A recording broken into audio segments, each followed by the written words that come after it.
शिवजयंतीच्या दिवशी मुख्यमंत्री एकनाथ शिंदे यांची मराठा समाजासाठी एक मोठी घोषणा. मराठा समाजाला खुल्या प्रवर्गातून आरक्षण मिळावे तसेच सगळे सोयरे कायद्याच्या अंमलबजावणीसाठी मनोज जरांगे यांचं 10 फेब्रुवारी पासून उपोषण सुरू आहे. त्यांच्या उपोषणाचा आज 10वा दिवस. मराठा समाजाला कायद्याच्या चौकटीत बसणार आणि टिकणार असं आरक्षण देण्याची भूमिका राज्य सरकारची आहे. त्यासाठी 20 फेब्रुवारीला विशेष अधिवेशन बोलवण्यात आलंय अशी माहिती मुख्यमंत्री एकनाथ शिंदे यांनी माध्यमांशी बोलताना दिली आहे. उद्या विशेष अधिवेशन बोलवलंय.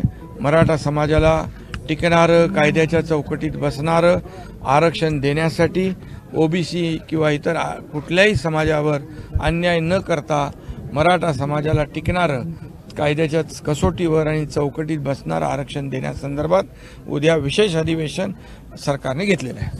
मराठा आरक्षणावर उद्या बोलवण्यात आलेल्या विशेष अधिवेशनात नेमका काय निर्णय होणार याकडे संपूर्ण राज्याचं लक्ष लागलंय. Bureau report, 9 news Maharashtra.